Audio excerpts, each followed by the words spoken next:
तो दोस्तों, अगर आप भी एक ऐसे स्टूडेंट है जिसको साइंस सब्जेक्ट से डर लगता है, हमेशा कोशिश करते हो कि एग्जाम्स में साइंस में फुल मार्क्स लेकर आओ या फिर बहुत अच्छा मार्क्स निकालो, लेकिन कितना भी तैयारी करने के बाद कुछ ना कुछ कमियां रह जाती है और अच्छे मार्क्स साइंस सब्जेक्ट में नहीं आ पाते, तो इन्हीं सब चीज को सुधारने के लिए मैं आ गया हूं आपके सामने एक बेहतरीन सा लेक्चर वीडियो लेके, जिसमें मैं आपको एक ऐसा तरीका बताने वाला हूं और कुछ ऐसे मिस्टेक्स को हाईलाइट करने वाला हूं जिसको अगर आप सुधार लोगे तो साइंस सब्जेक्ट में फुल मार्क्स भी निकाल सकोगे एंड डेफिनेटली बहुत ज्यादा इंप्रूवमेंट आपको अपने आप में देखने मिल जाएगी साइंस सब्जेक्ट के रिगार्डिंग। ठीक है, तो चलिए इस वीडियो की शुरुआत करते हैं।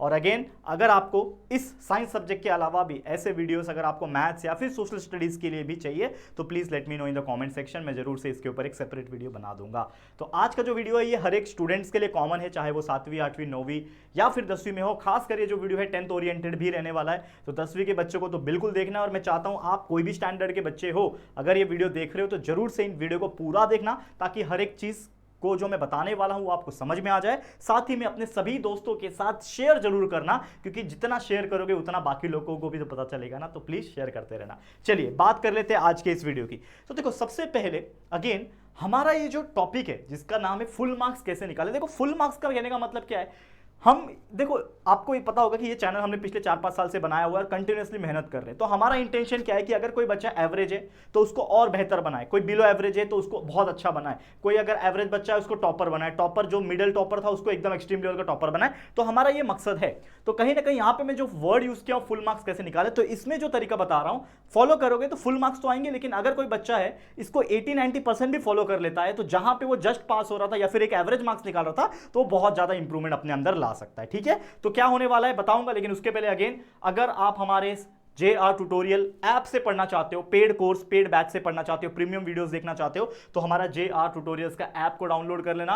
वहां पे पेड बैच का एक सेक्शन है, उस पेड बैच के सेक्शन में जाओगे तो 7वीं 8वीं 9वीं और 10वीं ये 4 स्टैंडर्ड के लिए बेहतरीन पेड कोर्स चल रहा है वहां पे। और इतना बेहतरीन है कि इतना मिनिमम कॉस्ट में हम आपको बहुत ही अफोर्डेबल प्राइस में आपको चीजें दे रहे हैं। तो एक बार चेक जरूर कर लेना, अगर आपको अच्छा लगे तो परचेस कर लेना। ठीक है, चलिए शुरू करते हैं आज का वीडियो की। तो सबसे पहले, जैसे मैंने बोला कि फुल मार्क्स निकालना पॉसिबल है कि इम्पॉसिबल है, ये सबसे पहले आप लोग को सोचने मिलता है। और बहुत सारे ऐसे लोग होते हैं जो बोलते हैं कि यार मैथ्स में एक टाइम पे फुल मार्क्स मिल जाते हैं लेकिन साइंस में आउट ऑफ मार्क्स नहीं निकलते, ये लोग बोलते हैं। लेकिन मैं आपको बोलूंगा कि yes, it is very much practically possible कि we can score a full marks in your science subject, चाहे वो आपका सेमेस्टर एग्जाम हो, ठीक है, चाहे वो आपका बोर्ड एग्जाम हो। और यहां पे अगर मैं बोर्ड की जिक्र करूंगा तो समझ लेना मैं 10th की बात कर रहा हूं, और बाकी अगर मैं सेमेस्टर की बात कर रहा हूं तो इसमें सारे जो बच्चे हैं 7वीं 8वीं 9वीं या फिर 10वीं के सारे कवर हो जाएंगे। तो ये चीज ध्यान में रखना। ठीक है, अब सबसे पहला जो स्टेप है हमारे लिए, क्या रूल है, क्या चीजें फॉलो करनी है या फिर क्या गलतियां नहीं करनी है, वो सारी चीज बताऊंगा एक एक करके।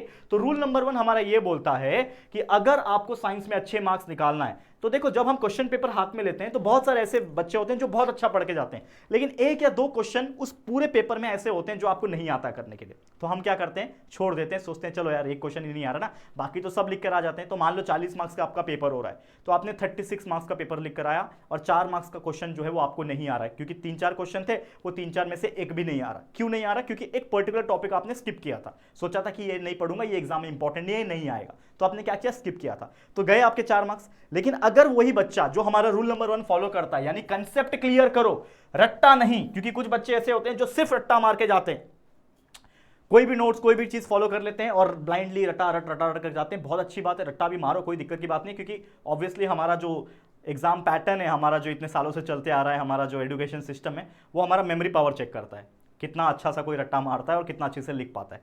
इंटेलिजेंस चेक नहीं करता है, रट्टा चेक करता है, वो बहुत अच्छी बात है। लेकिन मैं आपको क्या सिखाता हूं, 5 साल से क्या सिखा रहा हूं कि रट्टा मारो, लेकिन वो बाद में मारो। पहले क्या करो, पहले कंसेप्ट क्लियर करो। और कंसेप्ट कैसे क्लियर होगा, जितना चैप्टर्स की हर एक टॉपिक की आपको अंडरस्टैंडिंग है। तो मैंने एग्जांपल जो दिया आपको, लेट्स से कि आपको एग्जाम में वो जो पेपर आया था उसमें 4 क्वेश्चन में 3 क्वेश्चन आपको अटेम्प्ट करने थे और आपको सिर्फ 2 ही आ रहे थे और 2 नहीं आ रहे थे, क्योंकि 2 ऐसे टॉपिक में से आए थे जिसका आपने कभी पढ़ा भी नहीं, याद भी नहीं किया, रट्टा नहीं मारा। तो मैं अगर आपको बोलूं कि अगर आपने सारे के सारे चैप्टर्स को अच्छे से समझ के रखा है, आप अगर हमारे वीडियोस भी देखते होंगे तो हमने हमारे वीडियोस में सारा कुछ पढ़ा रखा है, चाहे वो यूट्यूब पे है और चाहे मैंने पेड कोर्स जो एप्लीकेशन पे चल रहा है हमारा, उस पर भी सारा कुछ पढ़ा के रखा है। तो अगर आप हमारे देखते होंगे तो हमने हर चैप्टर के हर टॉपिक को पढ़ाया हुआ है। तो अगर आपने वो वीडियोस देखा, आपके दिमाग में वो कंसेप्ट है, तो मान लो वो 2 क्वेश्चन उन्हीं टॉपिक्स में आए, जिसका आपने रट्टा नहीं मारा था, लेकिन आपने उस चैप्टर का अंडरस्टैंडिंग तो हमारे वीडियोस देख के किया था, तो आपको एटलीस्ट बेसिक चीज तो पता है कि अच्छा ये टॉपिक इस बारे में होता है, तो खुद से तो बना के लिख सकते हो ना। तो जहां पे आपके 4 मार्क्स सीधे सीधे जा रहे थे, वहां पे अगर ये खुद से आंसर बना के लिखोगे, क्योंकि आपके माइंड में उसका कंसेप्ट है, क्योंकि आपने वीडियोस देखा या फिर अच्छे से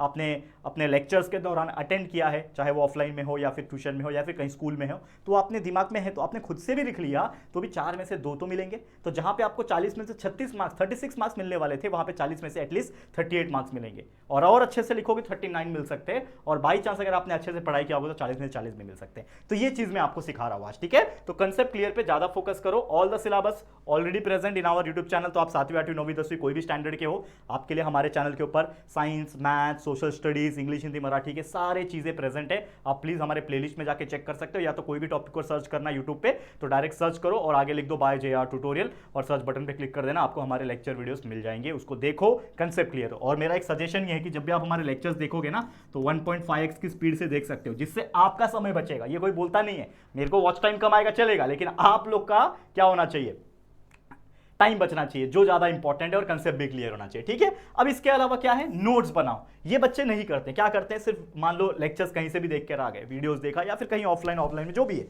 देख कर आ गए, तो क्या हुआ, दिमाग में वो चीजें रही, 1 घंटे के लिए रही, 2 घंटे के लिए रही, लेकिन भूल जाते हैं। तो मैं आपको क्या बोलता हूं कि जब आप वीडियोस देखते हो, खासकर हमारे भी देखते हो अगर, तो एक रफ नोटबुक हर एक सब्जेक्ट का अपना अपना बना लेना है, कितना ही खर्चा होगा वो बना लेना, और जो जो पढ़ा रहे हैं सर वहां पे, चाहे मैं हूं चाहे कोई और सर है, वो चीजें को शॉर्ट में अपने लैंग्वेज में नोट डाउन कर देना। यानी एक सिंपल आपका क्या बन जाएगा, एक नोट बन जाएगा पॉइंट वाइज, जिससे क्या होगा कि जब लास्ट मोमेंट पे आप रिवीजन करने बैठे होगे, सिर्फ उसी चीज को देखोगे, तो आपको सारी चीजें रिकॉल हो जाएगी, और फिर जब आप क्वेश्चन आंसर्स को अपने डाइजेस्ट से या फिर किसी भी चीज से याद करने की कोशिश करोगे, तो बहुत आसानी से याद हो जाएगा। तो ये एक काम करना है। तीसरा, डायग्राम्स प्रैक्टिस। अब बच्चे बोलते हैं सर साइंस में मुझे फुल मार्क्स निकालना है, लेकिन डायग्राम्स को छोड़ देते हैं, क्यों भाई? डायग्राम्स तो आता ही है हर पेपर में, अगर आप देखोगे 2 मार्क्स का या फिर 4 मार्क्स का क्वेश्चन डेफिनेटली देखने मिलता है डायग्राम्स के ऊपर।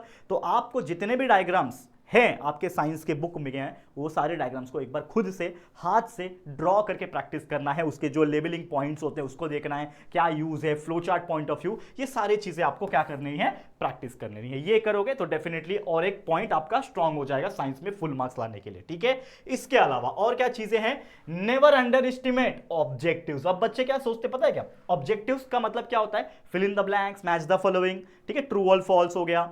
इसके अलावा छोटा मोटा जो कोरिलेशंस आते हैं, ठीक है ना, ऐसे वगैरह वगैरह बहुत सारे क्वेश्चन होते हैं, आपको पता है। तो इन क्वेश्चन को लोग ना, जो स्टूडेंट्स होते हैं, वो क्या करते हैं, स्किप कर देते हैं, सोचते हैं चलो ठीक है लास्ट में पूछ पाछ के लिख लेंगे। हम क्या करते हैं एग्जाम में, सबसे पहले क्वेश्चन, अरे भाई ये बीच वाले का आंसर बता, 1 का 2, हाँ 3 का 2, ऑप्शंस होते हैं ना, तो ऐसे पूछते हैं।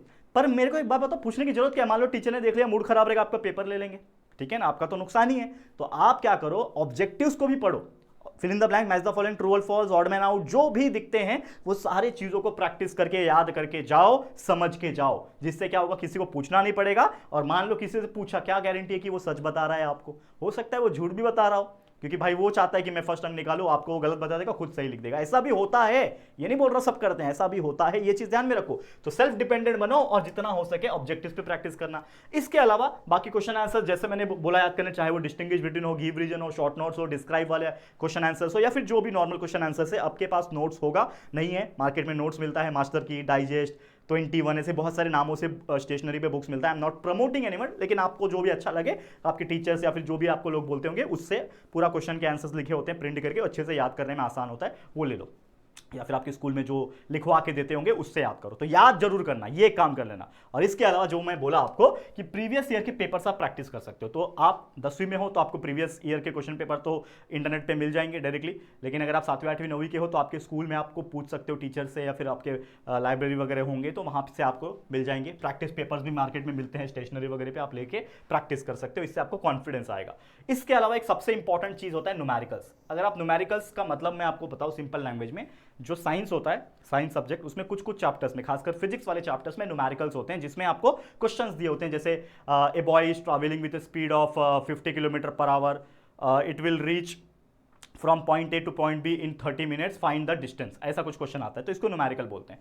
तो ये न्यूमेरिकल्स अक्सर 8th के कुछ चैप्टर्स में है, 9th के कुछ चैप्टर्स में और 10th के काफी सारे चैप्टर में। तो हमने न्यूमेरिकल सीरीज भी लॉन्च किया हुआ है रिसेंट में, जिसमें हमने 10th का 2 चैप्टर का न्यूमेरिकल्स करा दिया, 9th का 1 चैप्टर लॉ ऑफ मोशन का न्यूमेरिकल्स हो गया रिसेंट में। अभी आप देखो वीडियो सेक्शन को जाके स्क्रॉल करो, रिसेंट में ही हमने बनाया हुआ है और बाकी के लोगों के लिए भी बना रहे हैं। तो न्यूमेरिकल जितना प्रैक्टिस करोगे उतना अच्छा, क्योंकि 1 या 2 क्वेश्चन डेफिनेटली एग्जाम्स में न्यूमेरिकल्स भी देखने मिल जाते हैं। इसके अलावा डेली रिवीजन रूटीन बनाओ, ये क्या लिखा है मैंने, रूटीन बनाना है आपको, यानी आज क्या रिवाइज करोगे। देखो आज तो कुछ पढ़ना है मुझे, मान लो आज मुझे साइंस का चैप्टर नंबर 2 पढ़ना है, तो आपने आज पढ़ा, लेकिन आप कल पढ़ने वाले थे चैप्टर नंबर 3। देखो क्या बोल रहा हूं मैं, कि मान लो कि आपका दिनचर्या है, तो आप आज क्या पढ़ने वाले हो, साइंस का चैप्टर 1 पढ़ने वाले हो, कल क्या पढ़ने वाले हो, साइंस का chapter number 2। Let's say example बोल रहा हूं, बाकी आपकी मर्जी है। तो जब आप साइंस 1 आज पहला चैप्टर पढ़े हो, कल दूसरा चैप्टर पढ़ोगे, तो दूसरा चैप्टर को शुरू करने से पहले पहले चैप्टर का यहां पे क्या रिवीजन करोगे। यानी आज का दिन शुरू होने के दौरान मैंने पिछले दिनों में, यानी कल के दिन बीता हुआ जो कल है उसमें मैंने क्या पढ़ा था उसका रिवाइज आज करूंगा, फिर जो आज पढ़ूंगा उसका रिवीजन कल करूंगा, फिर जो कल पढ़ूंगा उसका रिवीजन परसों। मतलब जैसे मैंने आज पढ़ाई किया उसके अगले दिन उसका रिवीजन करो। इससे क्या होगा, एक साइकिल कंप्लीट होता रहेगा और आपका माइंड में वो चीज लॉन्ग समय तक स्टोर रहेगा। ये चीज बहुत कम लोग करते हैं, तो जरूर से करो, एग्जाम में जरूर से टॉप करोगे। और ये जो चीजें बता रहे हैं ना, ये तो सिर्फ साइंस के लिए भी नहीं, बाकी सब्जेक्ट के लिए भी इंप्लीमेंट हो सकती है। तो आप समझदार हो तो लगा सकते हो। बाकी एक मिस्टेक लिस्ट बना सकते हो, मिस्टेक्स लिस्ट बनाना बहुत जरूरी है। इससे आपको पता चलेगा कि आप कहां कहां मिस्टेक्स कर रहे हो, कौन से टॉपिक आपको डिफिकल्ट जा रहे हैं, उस टॉपिक को ज्यादा फोकस करने की जरूरत है। मैथ्स के एग्जांपल्स वगैरह होंगे तो प्रैक्टिस करना, लेकिन आज हम सिर्फ साइंस की बात कर रहे हैं, तो सिर्फ साइंस पे ही फोकस करते हैं, ठीक है ना। तो साइंस में हम देखेंगे कि कहां अटक रहे हो। बड़े क्वेश्चंस होते हैं, बहुत सारे बच्चों को ना बड़े क्वेश्चंस को याद करने में दिक्कत आती है। काफी बड़ा क्वेश्चन है मान लो, वैसे तो अभी साइंस में काफी बड़े क्वेश्चन नहीं आते, सब ऑब्जेक्टिव बेस्ड क्वेश्चन ही हो गए, लेकिन बड़े क्वेश्चन को आप बुलेट पॉइंट, जैसे point number 1, point number 2, point number 3 के हिसाब से याद करोगे तो आसानी से याद हो जाता है। इसके अलावा अपने आप को चेक कर सकते हो, सेल्फ टेस्ट ले सकते हो। क्वेश्चन पेपर, प्रैक्टिस पेपर लो और खुद से टाइमिंग लगाओ, 2 घंटे का 1 घंटे का टाइमिंग लगाओ स्टॉप वॉच में मोबाइल में, और प्रैक्टिस करो, देखो कितना अच्छे से कर पाते हो। या फिर आप ग्रुप में स्टडी करो। जीडी मतलब होता है ग्रुप डिस्कशन। आपके 3-4 फ्रेंड्स जो आपके एकदम क्लोज हो, भाई जैसे हो, जो आपके साथ पढ़ाई की बातें करते हो, उनके साथ बैठो और पढ़ाई की बातें करो, देखो किसको क्या नॉलेज है, और ये नॉलेज शेयरिंग कर सकते हो और एक दूसरे को पूछ सकते हो, अच्छा तू ये क्वेश्चन का आंसर बता, मैं सुनता हूं। तो आपको चेक करना है कि वो सही बोल रहा है कि नहीं, तो आपको बताना है। उसने कुछ गलती की तो आपको उसको गलती को बताना है, आपने कुछ गलती की वो आपको बताएगा। इस तरीके से आप करेक्ट कर सकते हो और आपका नॉलेज बढ़ता रहेगा। ये मैंने भी बहुत बार किया है। और इसके अलावा राइटिंग प्रेजेंटेशन सुधारो, यानी कि एग्जाम में आंसर लिखने का तरीका सुधारो। ऐसा नहीं हैंडराइटिंग अच्छा होना चाहिए, प्रॉपर पॉइंट वाइज लिखना पड़ेगा, स्पेस के हिसाब से लिखना पड़ेगा। तो ऑलरेडी आप यूट्यूब पे सर्च करो कि paper presentation by JR tutorial, हमने कई सारे वीडियो बनाए हुए हैं, आपको मिल जाएगा कैसे पेपर को प्रेजेंट किया जाता है जिससे एज ए टीचर खुश हो जाए। तो ये चीज़ करो, डेफिनेटली देखो आपको रियलाइज हो जाएगा। फुल मार्क्स तो आ जाएंगे, लेकिन मान लो किसी का 19-20 अगर हो गया तो भाई फुल के आसपास 40 में से 38, 39 या फिर जितने भी मार्क्स का आपका पेपर है, 50 मार्क्स का है या फिर 100 मार्क्स का है, थोड़ा बहुत आसपास मार्क्स देखने मिलेगा, यानी इंप्रूवमेंट ही, पॉजिटिव ही देखने मिलेगा। ये चीज मान के चलना। समझ में आ गया, क्लियर है। तो चलो फिलहाल आज के लिए इतना ही। ये वीडियो बनाने का जो मेरा इंटेंशन था यही था कि मैं आपको कैसे भी करके बहुत अच्छे तरीके से बता सकूं कि आप अच्छा अगर कोशिश करोगे तो साइंस सब्जेक्ट में अच्छे मार्क्स, फुल मार्क्स निकाल सकोगे, ठीक है। चलो आज के लिए इतना ही। Thank you so much for watching this video. उम्मीद करता हूं ये वीडियो आपके लिए हेल्पफुल रहा होगा। आप अपना राय और सजेशंस कमेंट करके दे सकते हो हमें, ठीक है। और अगर आपको हमारा वीडियो अच्छा लगा है, मेहनत हमारी पसंद आती है, हमारे वीडियोस अगर आप देखते हो, लेक्चर्स देखते हो, तो जरूर से हमारे वीडियो को लाइक करना और फटाफट से अपने सभी दोस्तों के साथ शेयर करना। ये वीडियो भी शेयर करना है और अपने सभी दोस्तों के साथ हमारे लेक्चर वीडियोस, उसके प्लेलिस्ट, सारी चीजें आप शेयर करते रहो ताकि बाकी लोग को भी इंफॉर्मेशन मिल सके, ठीक है। और पहली बार चैनल पे आए तो चैनल को सब्सक्राइब जरूर करना ताकि बाकी लोग को भी पता चल सके और आपको भी पता चल सके, और बेल आइकन को प्रेस करके नोटिफिकेशन बेल ऑन कर लेना, ठीक है। चलो फिर जल्दी मुलाकात होगी आपके साथ किसी और नए वीडियो में। तब तक के लिए thank you and good bye.